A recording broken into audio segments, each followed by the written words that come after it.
विद्यार्थी मित्रांनो, मी मारुती शहाणे आजच्या व्हिडिओमध्ये पहिल्यांदा सगळ्यांचं स्वागत करतो। मित्रांनो, इयत्ता 10वीच्या आपण 8व्या टॉपिक विषयी चर्चा करत आहोत। यापूर्वीचा म्हणजे पहिला व्हिडिओ तुम्ही नक्की पाहिला असेल आणि आज दुसऱ्या व्हिडिओमध्ये या टॉपिकचा उर्वरित भाग आपण पाहणार आहोत। मागच्या म्हणजे पहिल्या व्हिडिओमध्ये आपण काय काय माहिती घेतली त्याविषयी सारांशाने बघूयात आणि आपण नंतर आजच्या टॉपिकला सुरुवात करू। इयत्ता 10वी सायन्स 2 मधील जो 8वा टॉपिक आहे त्याचं नाव आहे सेल बायोलॉजी अँड बायोटेक्नॉलॉजी। यामध्ये जे पॉइंट्स आपण कव्हर करणार या टॉपिकमध्ये बघणार आहे त्याविषयी आपण माहिती घेतलेली आहे। सेल बायोलॉजी म्हणजे सायटोलॉजी, त्यानंतर stem cell biotechnology and its application, important stages in development of agriculture, हे पॉइंट्स आपण या टॉपिकमध्ये बघणार आहोत। यापैकी सेल बायोलॉजी म्हणजे सायटोलॉजी आणि स्टेम सेल याबद्दलची इन्फॉर्मेशन आपण पहिल्या व्हिडिओमध्ये पाहिली आहे आणि त्यानंतरचा भाग आपण आज पाहणार आहोत। सुरुवातीला सेल बायोलॉजीशी रिलेटेड काही माहिती म्हणजे प्रश्न आपल्याला विचारले होते त्यांच्याविषयी आपण चर्चा केली होती। त्यानंतर सायटोलॉजी म्हणजे काय आणि याच्यावरती आधारित जो टिश्यू कल्चरचा एक्सपेरिमेंट आहे किंवा टिश्यू कल्चर प्रोसेस आहे की जी नववीमध्ये आपण शिकलोय त्याविषयीची आपण चर्चा केली होती। त्यानंतर स्टेम सेल्स म्हणजे एक्झॅक्टली काय, ते कोणत्या ठिकाणी असतात, त्यांचा रोल काय आहे याविषयी आपण माहिती घेतली होती। त्यानंतर स्टेम सेल प्रिझर्वेशनची मेथड काय आहे याही विषयी आपण पाहिलं। त्यानंतर स्टेम सेल रिसर्च बद्दलची आपण चर्चा केली होती की ज्या स्टेम सेल आहेत ह्या बॉडीमध्ये कोणकोणते स्टेम असतात, स्टेम सेल्स असतात, त्यामध्ये एम्ब्रियोनिक स्टेम सेल्स हा एक पॉइंट आपण बघितला होता आणि दुसरा अडल्ट स्टेम सेल हा सेकंड पॉइंट जो आहे त्याच्याही विषयी आपण माहिती घेतली होती।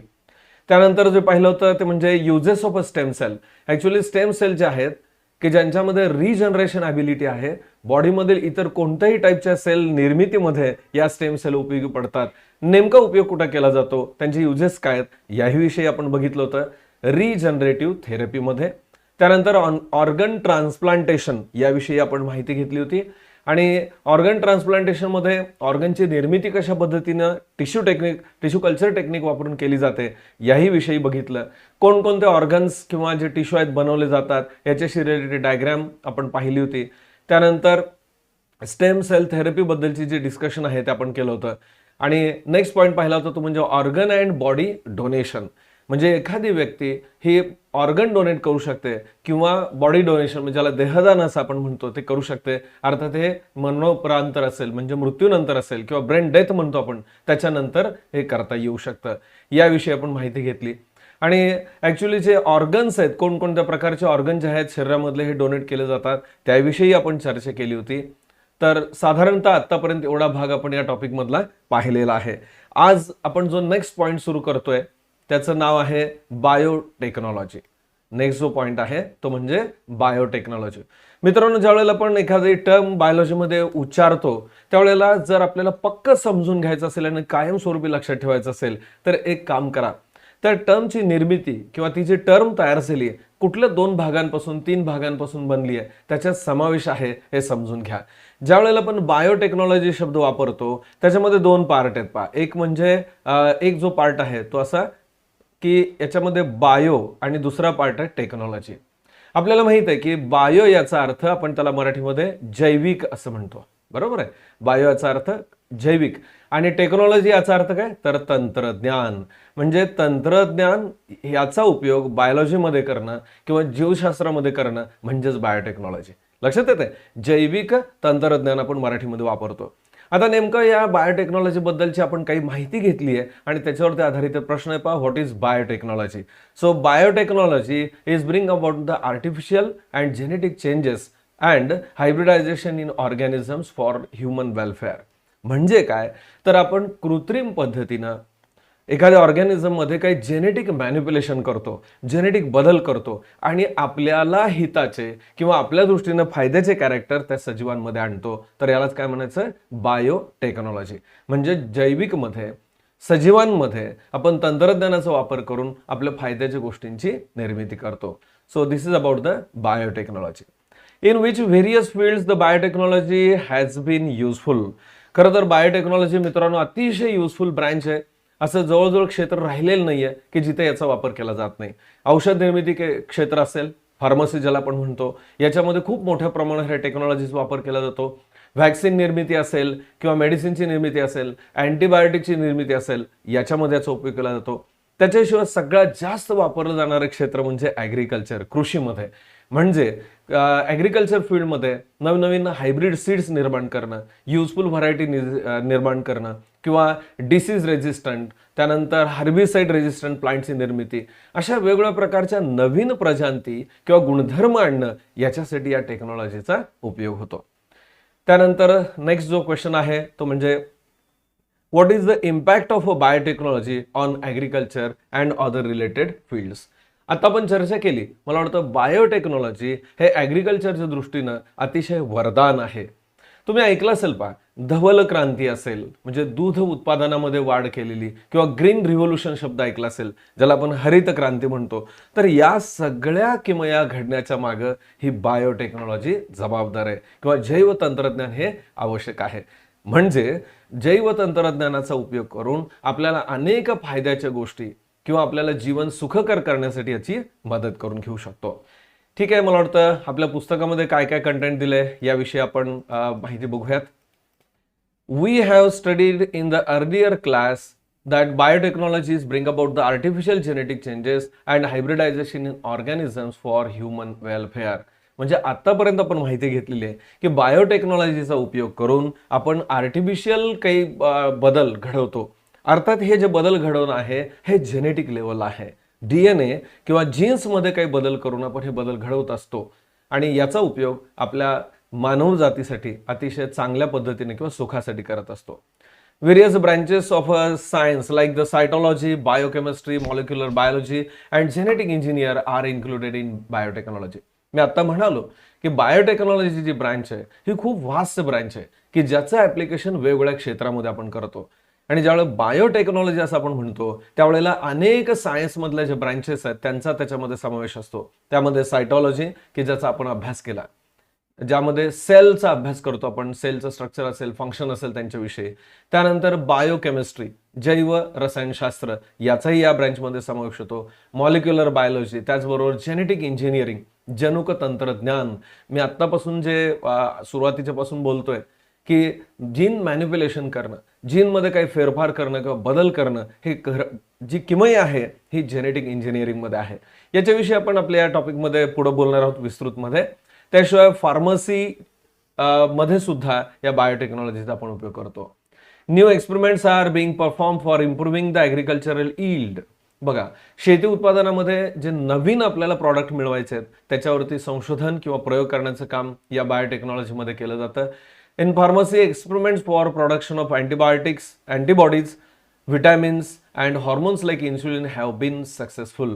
पहा, फार्मसीमध्ये तर बायोटेक्नॉलॉजी हे खूप मोठं वरदान आहे, कारण फार्मसीमध्ये वेगवेगळे एक्सपेरिमेंट केले जातात ज्यामध्ये प्रोडक्शन ऑफ अँटीबॉडीज तयार करणं. म्हणजे आपल्याला मित्रांनो माहित आहे की काही वेळेला जे आजार घडतात हे पॅथोजनमुळे घडतात आणि त्या पॅथोजनला मारण्यासाठी आपल्या बॉडीमध्ये ज्या स्ट्रक्चर्स तयार होतात त्याला आपण अँटीबॉडीज म्हणतो. तर अशा अँटीबॉडीज आर्टिफिशियली म्हणजे लॅबमध्ये तयार करण्यासाठी आपण ह्या टेक्नॉलॉजीचा म्हणजे बायोटेक्नॉलॉजीचा उपयोग करू शकतो. त्याच्याशिवाय व्हिटॅमिन्सची निर्मिती करणं यासाठी याचा उपयोग होतो आणि विशेषतः हॉर्मोन्सची निर्मिती करण्यासाठी याचा उपयोग होऊ शकतो. आता काही जण म्हणतील की हॉर्मोन आपल्या शरीरात तयार होत असताना बायोटेक्नॉलॉजी उपयोग करून हॉर्मोन निर्मिती का करायची. आपल्याला माहित असेल की बऱ्याच जणांच्या घरामध्ये डायबिटीस सारखे आजार असणारे लोक असतात. डायबिटीस नाव ऐकलंय तुम्हाला, त्याच्याविषयी माहिती पण आहे. म्हणजे अशा व्यक्तींमध्ये ज्यांना डायबिटीस झालेला आहे शरीरामध्ये इन्शुलिन निर्मितीची प्रक्रिया मंदावलेली असते. अतिशय इन्शुलिन जे आहे ते कमी प्रमाणात तयार होतं. त्याचा परिणाम काय होतो तर ब्लडमध्ये असणारी, रक्तामध्ये असणारी साखरेची पातळी जी आहे ती वाढते की जे अपायकारक आहे. मग यासाठी काय व्हायला पाहिजे तर इन्शुलिन निर्मिती वाढवली पाहिजे. परंतु इन्शुलिन निर्मिती गोळ्यांच्या आधारे ही आपण मर्यादेपर्यंत वाढवू शकतो. शेवटी एक वेळ अशी येते की त्या पेशंटला आर्टिफिशियली इन्शुलिन द्यावं लागतं बाहेर इंजेक्शनच्या रूपानं.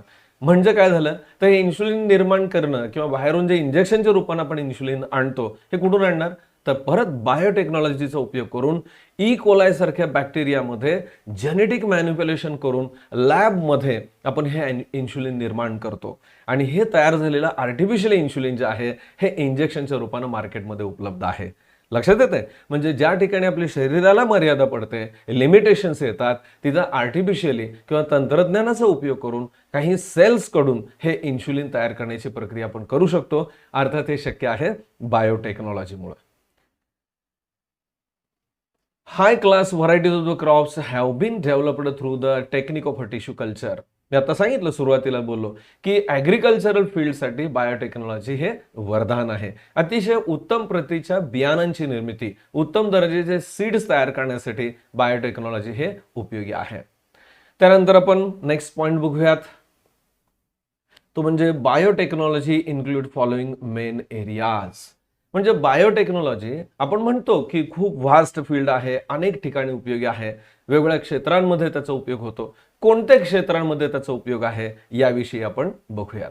त्यामध्ये जो पहिला पॉइंट आहे जो दिलेला आहे तो म्हणजे use of various abilities of the microbes like yogurt production from the milk and alcohol from the मोलॅसेस.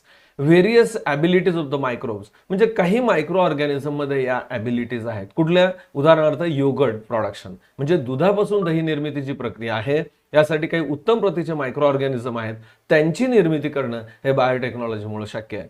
किंवा शुगर मोलॅसेस जे आहे, ऊसाची जी मळी आहे त्यापासून अल्कोहोलची निर्मिती करणं, यासारख्या प्रोसेसमध्ये किंवा याच्यासाठी सुद्धा या बायोटेक्नॉलॉजीचा उपयोग होतो. सेकंड पॉइंट बघूयात आपण, तो म्हणजे use of productivity of cells. म्हणजे काही आता मी बोललो पहा की काही सेल्समध्ये अशी एक क्षमता आहे की ते प्रोडक्शन करू शकतात. For example production of antibiotics तयार करणं. म्हणजे आपल्याला माहिती आहे अँटीबायोटिक्सची निर्मिती करण्यासाठी सेल उपयोगात आणले जातात. त्याच्याशिवाय व्हॅक्सिनची निर्मिती करण्यासाठी सुद्धा या बायोटेक्नॉलॉजीचा उपयोग होतो. हे कशा पद्धतीनं? With the help of a specific cells. म्हणजे जैव तंत्रज्ञानाचा उपयोग करून काही सेल्स तयार केले जातात आणि त्यांच्या मार्फत ही निर्मिती केली जाते. नेक्स्ट पॉइंट आपण बघूया तिसरा, use of a biomolecules like DNA and proteins in human welfare. म्हणजे डीएनए सारखे काही बायोमॉलिक्युल्स किंवा काही प्रोटीन्स जे आहेत ते मानवासाठी उपयोगी असणारे, तर त्यांच्या निर्मितीसाठी बायोमॉलिक्युल्सचा उपयोग करण्यासाठी हे टेक्नॉलॉजी उपयोगी आहे. त्यानंतर development of plants and animals and products of desired quality by gene manipulation. आपण सुरुवातीपासून माहिती घेतोय की बायोटेक्नॉलॉजीचा मुख्य फायदा असा आहे किंवा यूज असा आहे की डीएनए मध्ये जे काही जीन्स आहेत त्यांच्यात मॅन्युप्युलेशन करणं. मॅन्युप्युलेशन म्हणजे काय? तर फेरफार करणं, काही अनावश्यक जीन्स काढणं किंवा आवश्यक असणारे जीन ऍड करणं हे आपण करू शकतो. आणि साहजिकच प्लांट्समध्ये किंवा ॲनिमल्समध्ये एखादी विशिष्ट गुण किंवा प्रॉपर्टी आणण्यासाठी हे बायोटेक्नॉलॉजी आपल्याला उपयोगाला येते. त्यानंतर gene manipulation, production of the human growth hormone with the help of a genetically modified bacteria. Human growth hormone जे आहे ग्रोथशी रिलेटेड, तर हे हॉर्मोन आपण बॅक्टेरियांपासून सुद्धा निर्माण करू शकतो, अर्थात बायोटेक्नॉलॉजीचा उपयोग करून. त्यानंतर नेक्स्ट आहे use of a genetic and non genetic technique. याच्यामध्ये जेनेटिक आणि नॉन जेनेटिक म्हणजे जैविक आणि जैविक नसलेलं असं तंत्रज्ञान आपण वापरतो. Non genetic technology involves use of either cell or tissue. Non genetic biotechnology आहे, याच्यामध्ये एकतर सेल किंवा टिश्यूचा उपयोग केला जातो. For example tissue culture, production of hybrid seeds etcetera. मला वाटतं टिश्यू कल्चरची आयडिया जी आहे आपल्याला नक्की आहे. मागच्या इयत्तेमध्ये आपण टिश्यू कल्चर बद्दलची माहिती घेतलेली आहे. त्यानंतर आपण नेक्स्ट पॉइंट बघूयात, तो म्हणजे बेनिफिट्स ऑफ बायोटेक्नॉलॉजी. आपण जो नेक्स्ट पॉइंट बघतोय तो म्हणजे बेनिफिट्स ऑफ बायोटेक्नॉलॉजी. बेनिफिट्स अर्थात फायदे. बायोटेक्नॉलॉजीचा उपयोग करून आपल्याला काय फायदे होतात? अर्थात आतापर्यंत जी आपली चर्चा चालू आहे ती बायोटेक्नॉलॉजीचा उपयोग आपल्यासाठी कशा पद्धतीने होतो हीच आहे, पण नेमके आपण मुद्दे बघूयात. त्यातला जो फर्स्ट पॉइंट आहे तो आपण विचारात घेऊ. यामध्ये फर्स्ट पॉइंट आहे, it has become possible to increase the per hectare yield irrespective of the limitations of a crop land area. हे खूप महत्त्वाचा पॉइंट आहे. आपल्याला काय करायचं आहे? To increase the per hectare yield irrespective of a crop land area. म्हणजे जागा किंवा शेती जरी मर्यादित असले तरी त्या मर्यादित क्षेत्रामध्ये उत्पन्न कसं वाढवता येईल या दृष्टीने आपण प्रयत्न करतोय. आणि हे करणं का आवश्यक आहे, तर जी वाढती लोकसंख्या आहे या वाढत्या लोकसंख्येमुळे अन्नाची गरज पण वाढते आणि ही भागवण्यासाठी आपल्याला जास्त उत्पन्न मिळालं पाहिजे. पण उत्पन्न वाढवण्यासाठी शेतीच्या वापरामध्ये असणारे जे जमिनीचं प्रमाण आहे ते मात्र कमी होत आहे.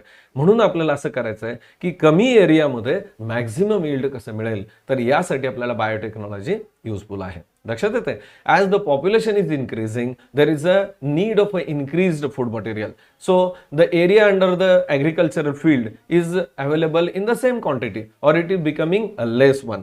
So to have a maximum yield in a limited area, this biotechnology is useful. How? With the help of a biotechnology, new improved variety, hybrid varieties are produced by the breeding technology or the hybridization technology, and the yield of a crop is get increased. ठीक आहे, मला वाटतं next point आपण बघूयात. Expenses on the disease control have minimized since the development of a resistant varieties. पहा, resistance variety निर्माण केल्यामुळं आपल्याला एक्सपेन्सेस जे आहेत, एक्सपेन्सेस म्हणजे खर्च, शेतकऱ्यांकडून पिकाच्या संरक्षणासाठी म्हणजे हर्बिसाइड फवारणं, व्हिडीसाइड फवारणं, वेगळ्या प्रकारचे तणनाशक, जंतुनाशक जी फवारली जातात याच्यावरती खर्च होतो. आता खरं तर बीटी कॉटन सारख्या म्हणजे बीटी कापूस ज्याला म्हणतो आपण, यासारखे जर व्हरायटी निर्माण केल्या म्हणजे काय, तर अशा काही प्लांट किंवा क्रॉपच्या प्रजाती आहेत की ज्यामध्ये नैसर्गिकरित्या काही जीन्स ॲड करून त्या प्लांटमध्ये विष निर्मिती केली जाते की जे विष ज्या वेळेला इन्सेक्ट त्याच्यावर बसतील, त्याची पानं खातील, त्यावेळेला ते मारले जातील. म्हणजे वेगळे इन्सेक्टिसाइड किंवा वेगळे पेस्टिसाइड त्याला त्या पिकावरती फवारण्याची आवश्यकता नाही. लक्षात येतंय, म्हणजे जे पीक आपण घेत असू इनबिल्ट त्याच्यामध्ये, उदाहरणार्थ कापसावरती ज्या आळ्या पडतात किंवा किडे पडतात तर त्यामुळे कापूस शेती जे आहे ते नुकसानीत जातं. परंतु बीटी कॉटन ही कापसाची अशी प्रजाती आहे की त्या कापसाच्या झाडामध्येच, पानामध्येच काही प्रमाणामध्ये पॉयझन निर्माण होतं की जे पानं ज्यावेळेला कीटक खातील त्यावेळेला ते आपोआप मारले जातात. म्हणजे वेगळे इन्सेक्टिसाइड फवारण्याची आवश्यकता नाही. अर्थात त्याचा जो खर्च येणार आहे शेतकऱ्यांसाठी तो वाचेल. लक्षात येते, हा झाला सेकंड पॉइंट. त्यानंतर आपण नेक्स्ट पॉइंट तिसरा विचारात घेऊयात. Due to development of fast fruit setting varieties yield per annum has been increased. पहा, development of a fast fruit setting varieties म्हणजे जलद गतीनं फळांची निर्मिती होणं, फळं लवकर येणं, त्यांची पिकण्याची प्रक्रिया लवकर घडणं, असं कृत्रिम रीतीनं काही आपण प्लांट्स तयार करू शकतो, फ्रूट प्लांट तयार करू शकतो. अर्थात त्यामुळं उत्पन्न जे आहे, वार्षिक उत्पन्न ते नक्की वाढण्यासाठी मदत होते. Development of a stress resistant varieties which can withstand variable temperature, water state, changing fertility of a soil etc. has become possible.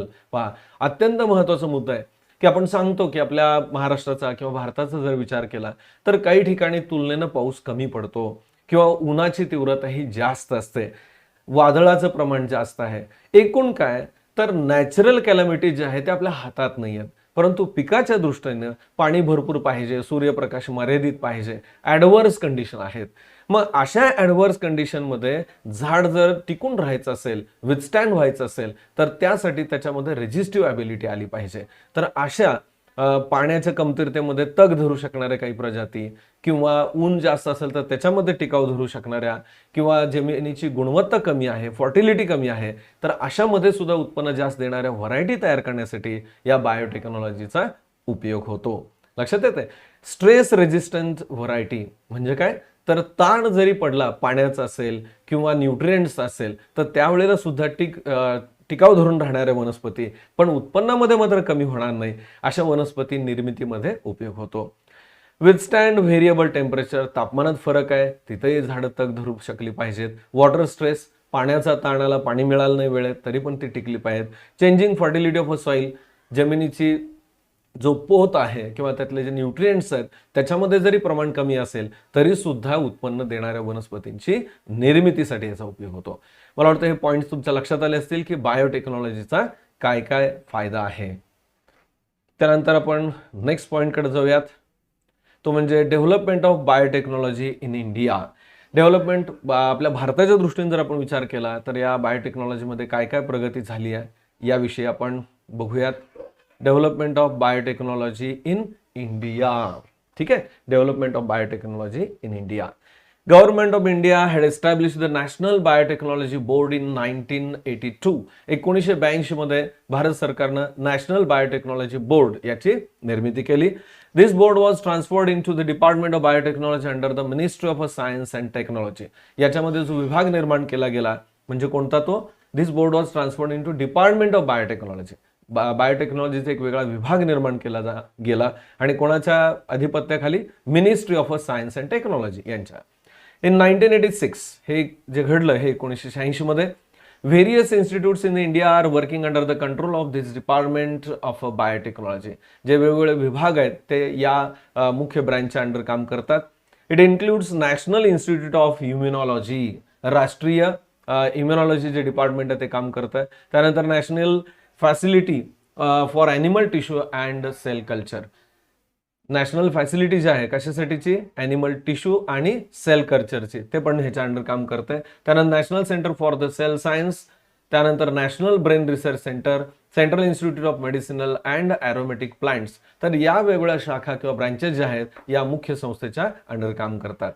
There are facilities of the higher education and research in these institutes from where thousands of the students have pursued PhD. पहा, या डिपार्टमेंटमध्ये नुसतंच काम केलं जातं असं नाही, तर रिसर्च किंवा संशोधन चालतं आणि या संशोधनामधून बऱ्याचशा विद्यार्थ्यांनी PhD सारखी डिग्री प्राप्त केलेली आहे. PhD degrees and are contributing to the progress of a country in the field of biotechnology. अर्थात जरी विद्यार्थी PhD घेत असले, त्यांना डिग्री मिळवत असले तरी आपल्या भारत देशासाठी खूप मोलाचं सहकार्य संशोधनामधलं हे त्यांच्याकडून घडत आहे. त्यानंतर आपण नेक्स्ट पॉइंटकडे जाऊयात. Commercial applications of a biotechnology. Next point काय? Commercial applications of a biotechnology. बघा, म्हणजे बायोटेक्नॉलॉजीचा उपयोग हा आपल्याला पैशाच्या दृष्टीने, पैसे निर्मितीसाठी, उत्पन्न वाढवण्यासाठी कशा पद्धतीने होऊ शकतो त्याची आपण चर्चा करूयात. खूप इंटरेस्टिंग पॉईंट आहे मित्रांनो, सहज आपल्या लक्षात राहील. बऱ्याच वेळेला सायन्समधील काही पॉईंट्स आपल्याला नेमके स्मरणात राहत नाहीत. मी तुम्हाला आयडिया सांगितलेली आहे की एखादी टर्म लक्षात ठेवण्यासाठी इमेज द्या त्याला, म्हणजे आपल्या लक्षात ठेवताना त्या शब्दाशी रिलेटेड एखादं चित्र हे आपण आठवणीत ठेवायचं, म्हणजे लक्षात ठेवायला मदत होते. त्यातला जो पहिला पॉइंट आहे तो म्हणजे क्रॉप बायोटेक्नॉलॉजी. क्रॉप बायोटेक्नॉलॉजी ज्याला आपण क्रॉप बायोटेक्नॉलॉजी म्हणजे पीक जैव तंत्रज्ञान असं म्हणता येईल. म्हणजे पिकाशी रिलेटेड असं हे तंत्रज्ञान आहे. Biotechnology is used in the agriculture field to improve the yield and variety. पहा, शेतामधील जी पिकं असतील त्यांची गुणवत्ता वाढवणं म्हणजे अनेक पद्धतीने असेल, उत्पन्न वाढवणं असेल किंवा वेगवेगळ्या प्रकारचे रेझिस्टिव्हिटी असे प्लांट बनवणं असेल, या पद्धतीने आपण शेतामध्ये याचा उपयोग करू शकतो. तर नेमक्या कशा पद्धतीनं शेतीमध्ये हे उपयोग करतो एक एक आपण पॉइंट्स विचारात घेऊयात. त्यातला जो फर्स्ट पॉइंट आहे तो ए, तो म्हणजे जस्ट एक सेकंड, हायब्रिड सीड्स. पहिला जो पॉइंट आहे कृषीशी किंवा शेतीशी रिलेटेड म्हणजे हायब्रिड सीड्स. आता हायब्रिड सीड्स म्हणजे काय? तर त्याला आपण संकरित बियाणे असं म्हणतो. संकरित बियाणे म्हणजे काय? तर बघा शब्द कसा, हायब्रिड याचा अर्थ दोन वेगवेगळ्या प्रजाती आहेत आणि त्यांचे गुणधर्म एकत्रित आणणं म्हणजे हायब्रिडायझेशन आहे. आता हे कशा पद्धतीने आणले जातात त्याचा डिटेल अभ्यास पुढे आहे, पण आपण असं लक्षात घेऊयात की एकाच स्पेसीच्या म्हणजे जो दोन व्हरायटी असतील तर त्याचे गुणधर्म कंबाईन करून जास्तीत जास्त चांगलं उत्तम प्रतीचं बियाणं तयार करणं त्याला आपण हायब्रिड सीड्स असं म्हणतोय. Genes of two different crops are recombined to form the hybrids of various crops and this is specially useful for fruits. विशेषतः फळांच्या बाबतीत हे आपल्याला पाहता येईल. एक उदाहरण सांगतो म्हणजे तुमच्या पटकन लक्षात येईल. आपण बोरं खातो, आपल्याला बोरं माहित आहेत. तर बोरामध्ये काही अशा जाती आहेत की जी छोटी बोरं आहेत पण चवीला खूप छान असतात, म्हणजे आकार लहान आहे पण चव चांगली आहे. तर दुसऱ्या बोरांच्या काही अशा प्रजाती आहेत की जे आकाराने मोठी आहेत पण चव विशेष नाहीये. तर अशा वेळेला जर समजा या दोन प्रजाती ज्या आहेत त्या एकत्र आणल्या की ज्याचा आकार लहान आहे पण चव चांगली आहे आणि दुसरा ज्याचा आकार मोठा आहे पण चव नाहीये, या दोन्हीमध्ये जर संकर घडवला तर त्यापासून निर्माण होणारी पिढी ही आकाराने मोठी आणि चव पण चांगली असणारी असू शकते. म्हणजे हे जे दोन गुण आहेत चवीचा आणि आकाराचा हे एकत्र आणून आपण नवीन हायब्रिड व्हरायटी तयार करू शकतो की जास्त फायद्याचे आपल्याला ते ठरू शकतात. त्यानंतर सेकंड पॉइंट आहे genetically modified crops. Second point काय बघा, जेनेटिकली मॉडिफाईड क्रॉप्स म्हणजे नेमकं काय, तर crops develop with a desired character by the integrating foreign gene with their genome are called as a genetically modified crops. मी सुरुवातीपासून तुम्हाला बोलतोय की जेनेटिकली मॉडिफाईड क्रॉप्स याचा अर्थ काय, तर काही जीन्स आर्टिफिशियली एखाद्या प्लांटमध्ये किंवा सजीवामध्ये इंट्रोड्यूस केला जातो आणि तो जीन ज्या वेळेला एक्सप्रेस होईल म्हणजे व्यक्त होईल त्यावेळेला ते कॅरेक्टर त्या प्लांटमध्ये येतात.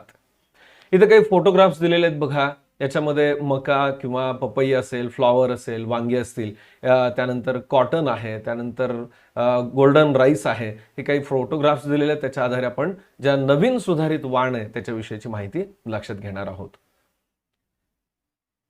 हाय yielding varieties with resistance to disease, alkalinity, weeds and stress like the cold and drought. पहा, जेनेटिकली मॉडिफाईड जे क्रॉप तयार केले जातात म्हणजे जनुकीय दृष्ट्या सुधारित जे बियाणं किंवा वनस्पतींची निर्मिती, प्लांट्सची निर्मिती किंवा पिकांची निर्मिती केली जाते, त्यांचं वैशिष्ट्य काय, तर यातले काही पॉइंट्स महत्वाचे घ्या. हाय यील्डिंग व्हरायटी म्हणजे जास्त उत्पन्न देणाऱ्या प्रजाती तयार केल्या जातात.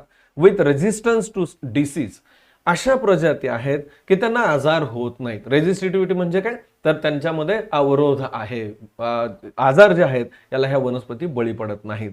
अल्कलिनिटी, जे जमिनीची अल्कलिनिटी असेल त्याच्यावरती सुद्धा अल्कलाइन सॉइलमध्ये सुद्धा हे वाढू शकतात.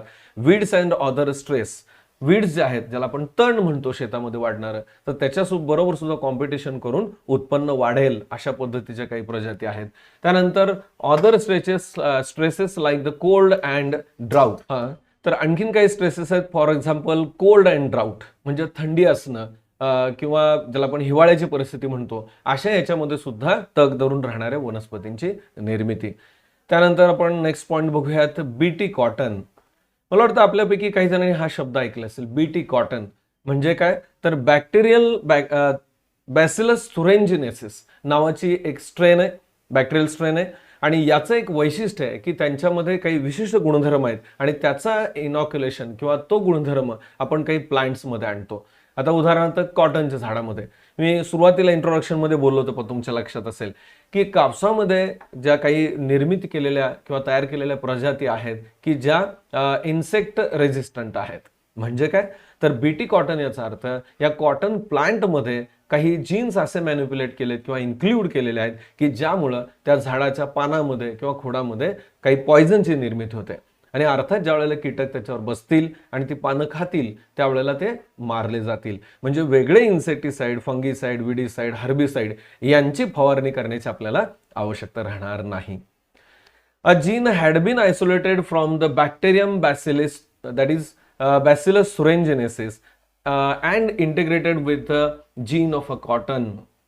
बघा, मी आता तुम्हाला बोललो की बॅसिलस thuringiensis नावाची ही बॅक्टेरियल स्ट्रेन आहे की ज्याच्यामध्ये एक जीन आहे की जो पॉयझन निर्मितीचं काम करतो आणि असा जीन हा कॉटन प्लांटमध्ये म्हणजे कापूस पिकामध्ये इनॉक्युलेट केला जातो, ऍड केला जातो.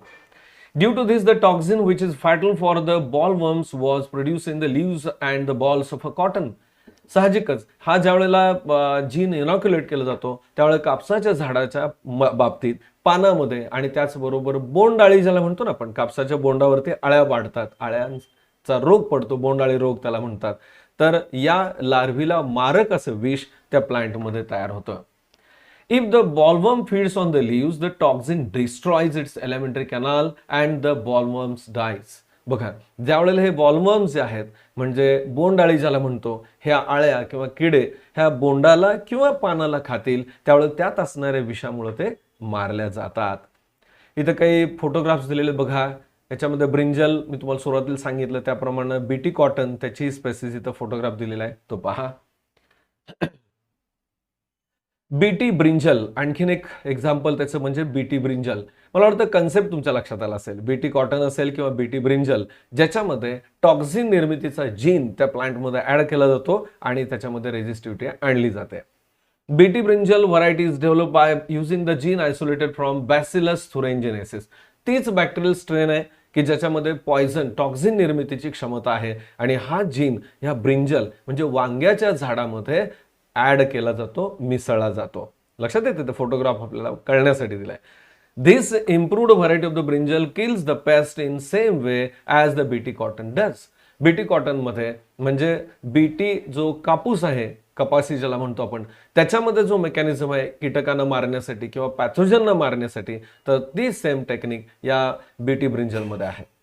त्यानंतर आपण नेक्स्ट पॉईंट बघूयात, गोल्डन राईस, सोनेरी भात.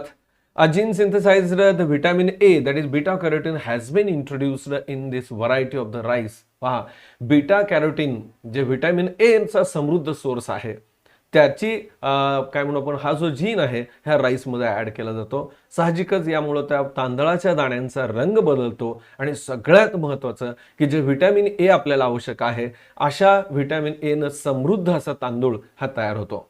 लक्षात येतंय, गोल्डन राईस म्हणजे नुसतंच गोल्डन दिसण्याच्या दृष्टीने आहे असं नाही, तर त्याच्यामध्ये असणारं जे बीटा कॅरोटीन आहे म्हणजे व्हिटॅमिन ए चा सोर्स आहे, तो आपल्याला फायदा करून देतो. As compared to the normal variety of this variety which has been developed in 2005 contains 23 times more amount of beta carotene. बघा, म्हणजे बाकी सामान्य तांदळाच्या दृष्टीनं या 2005 मध्ये जी व्हरायटी तयार केली गेली त्याच्यामध्ये 23 पट इतक्या प्रमाणामध्ये हे बीटा कॅरोटीन जे आहे ते जास्त आहे. त्यानंतर हर्बिसाइड टॉलरंट प्लांट्स. मी सुरुवातीला तुम्हाला बोललो की काही टर्म्स जे आहेत आपण व्यवस्थित लक्षात घ्यायला पाहिजे. हर्बी आणि साईड असा शब्द आहे. हर्बी मूळ शब्द हर्ब याचा अर्थ तृण किंवा गवत ज्याला म्हणतो आपण, म्हणजे हर्बिसाइड, विडीसाइड, फंगीसाइड या पद्धतीचे काही टर्म आपण बायोलॉजीमध्ये वापरतो. हर्बला मारणारे हर्बिसाइड, त्यानंतर विडीसाइड, वीडला मारणारे विडीसाइड, फंगीसाइड, फंगसला मारणारे फंगीसाइड. तर हर्बिसाइड टॉलरंट. आता काय होतं तुम्हाला सांगतो की काही वेळेला आपण हर्ब म्हणजे शेतामध्ये वाढणारे जे तण आहे ते मारण्यासाठी आपण काही फवारणी करतो, हर्बिसाइड फवारतो, परंतु हे जे आहे ते परत पॉइझन आहे. ते पॉइझन आपण वीड किंवा तण नष्ट करण्यासाठी फवारतो, पण घडतं असं की त्या तणाबरोबर जे मूळ पीक आहे ते पण डॅमेज होतं, ते पण खराब होतं. तर अशा प्लांटची निर्मिती आपण केलं पाहिजे की जरी आपण तणनाशक फवारलं तर त्याचा अपाय फक्त तणाला होईल, पण पीक मात्र चांगलं राहील. याचा अर्थ तण रोधक असं प्रकारचं पीक तयार करणं किंवा प्लांट्स तयार करणं म्हणजे हर्बिसाइड टॉलरंट प्लांट्स. मला वाटतं हा कन्सेप्ट तुम्हाला नक्की कळला असेल. Weeds always affect the growth of a main crop. Weeds म्हणजे तण. शेतामध्ये आपण जी खतं देतो, पाणी देतो, हे दिलेलं पाणी पिकाला जात असं नाही, तर ते हे जे तण आहे ते सगळं स्वतः घेतं आणि त्यामुळे पिकावरती वाईट परिणाम होतो, उत्पन्न कमी होतं. If herbicides are used to destroy the weeds it affect the main crop too. जसं दिलेले खतं ते जे आहेत ती तण घेतात, त्याप्रमाणे तणाला मारण्यासाठी जे फवारणी आपण करतो त्याचा अपाय सुद्धा मुख्य जे क्रॉप आहे त्याच्यावरती होतो. So due to this herbicide tolerant plant varieties of the crops are being developed. म्हणून अशा काही प्लांटची किंवा पिकांची निर्मिती केली पाहिजे की ज्यामध्ये या हर्बिसाइड किंवा विडीसाइड, फंगीसाइड जरी फवारले तर त्याचा परिणाम ह्या पिकांवरती होणार नाही. Herbicide tolerant in plant varieties of the crops are being developed. आणि याच पद्धतीनं हर्बिसाइड टॉलरंट प्लांट्स जे आहेत ते किंवा पीक जे आहे ते तयार केलेले आहेत. Due to this it has become possible to selectively destroy the weeds. म्हणजे त्या शेतामध्ये असणारे जे पिकामध्ये असणारं तण आहे ते विशिष्ट तणच फक्त मारण्याचं काम केलं जाईल. अर्थात आपलं उत्पन्न वाढण्यासाठी याचा मदत होऊ शकते. सध्या आपण चर्चा करतोय ती बायोटेक्नॉलॉजीच्या ॲप्लिकेशनची, कशा पद्धतीने आपण उपयोग करून घेतो आणि त्यातला ए बी पॉईंट आपण बघितला. त्यानंतर नेक्स्ट पॉईंटकडे आपण जातोय, सी पॉईंट, तो म्हणजे बायो फर्टिलायझर्स. बायो फर्टिलायझर्स जैविक खते ज्याला आपल्याला म्हणता येईल.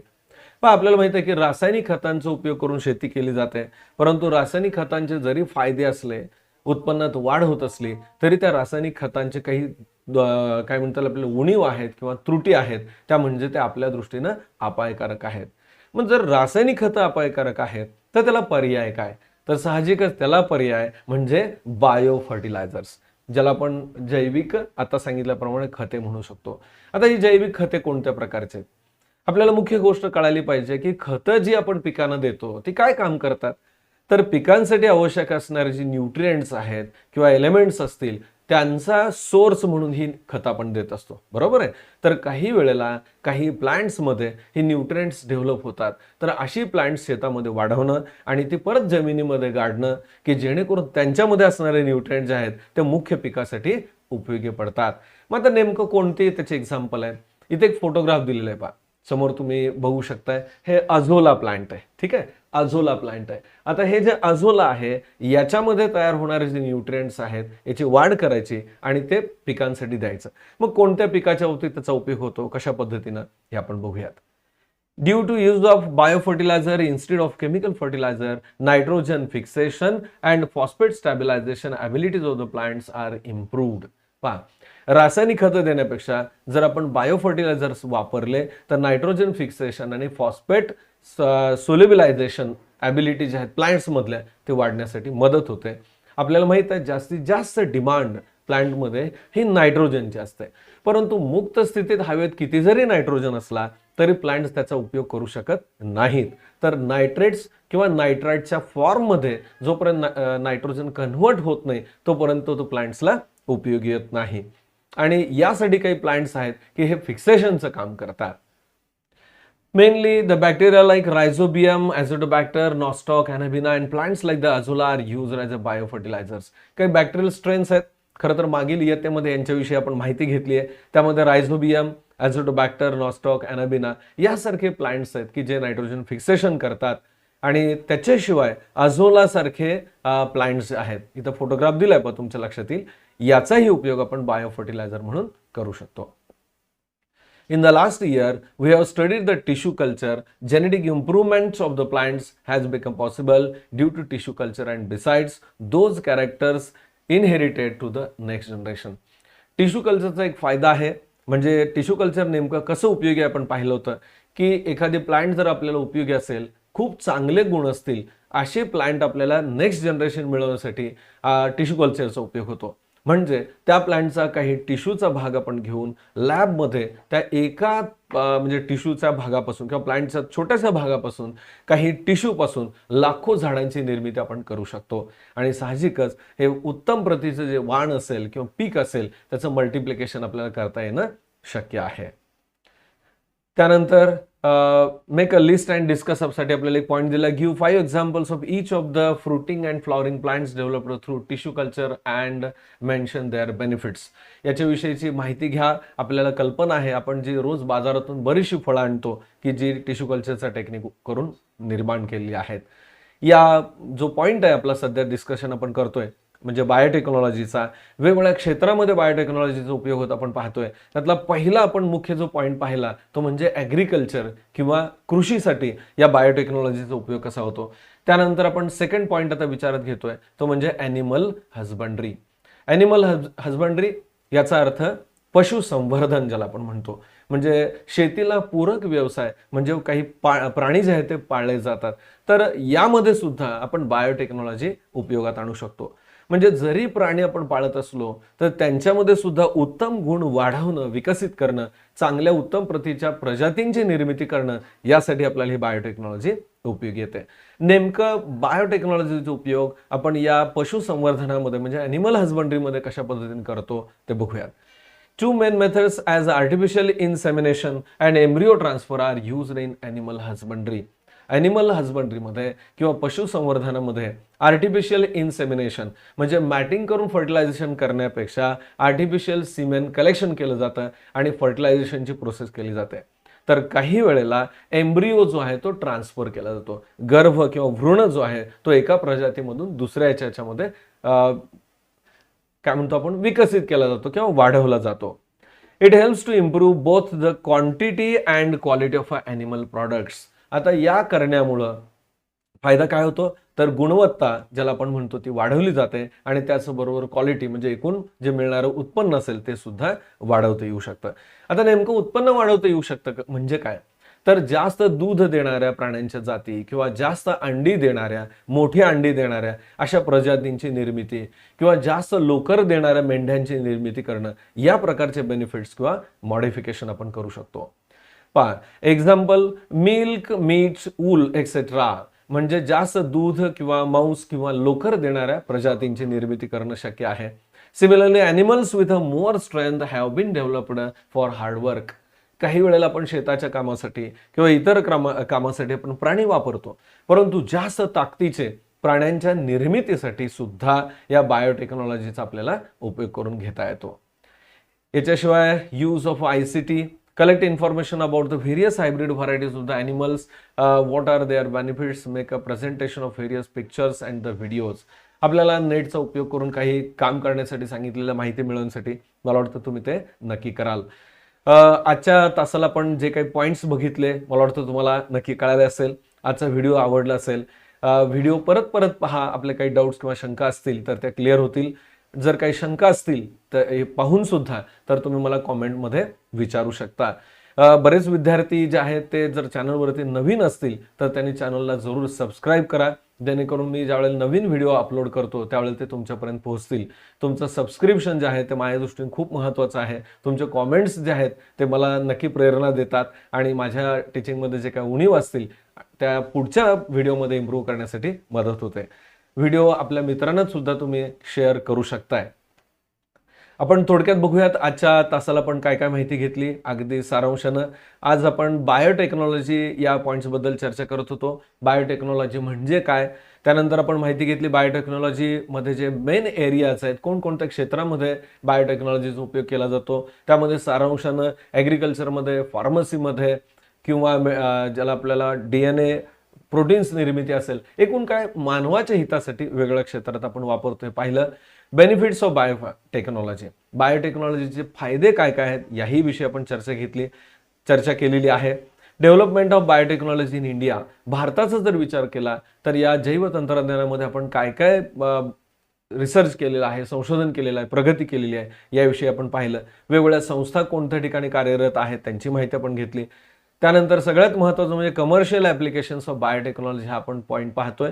म्हणजे औद्योगिकदृष्ट्या या जैव तंत्रज्ञानाचे काय फायदे आहेत, त्यामध्ये मुख्य पहिला एक पॉईंट आपण बघितला क्रॉप बायोटेक्नॉलॉजी, म्हणजे ॲग्रिकल्चरमध्ये शेती किंवा पिकांच्या दृष्टीनं हे जैव तंत्रज्ञान कसं फायद्याचं आहे हे आपण पाहिलं. यामध्ये वेगवेगळे जे पॉईंट्स बघितले त्यातला पहिला होता हायब्रिड सीड्स, त्यांची निर्मिती कशी होते. त्यानंतर जेनेटिक मॉडिफाईड क्रॉप्स बघितले, त्यामध्ये BT cotton, BT brinjal, golden rice, त्यानंतर हर्बिसाइड टॉलरंट प्लांट्स यांच्याविषयी चर्चा केली. त्यानंतर नेक्स्ट पॉईंट बघितला बायो फर्टिलायझर्स, म्हणजे जैविक खते कोणती आहेत, कशा पद्धतीने उपयोगी ठरतात. आणि जो लास्ट पॉईंट बघितला आजचा तो म्हणजे ॲनिमल हजबंड्री, म्हणजे पशुसंवर्धन. पशु जे आपण पाळतो, प्राणी जे पाळतो त्यांच्यामध्ये कसं मॉडिफिकेशन जैव तंत्रज्ञानाच्या सहाय्याने करता येईल आणि उत्पन्न वाढवता येईल याविषयी पण माहिती घेतली. या टॉपिकचा जो उर्वरित भाग आहे तो आपण पुढील व्हिडिओमध्ये पाहूयात. भेटूयात पुढच्या व्हिडिओमध्ये.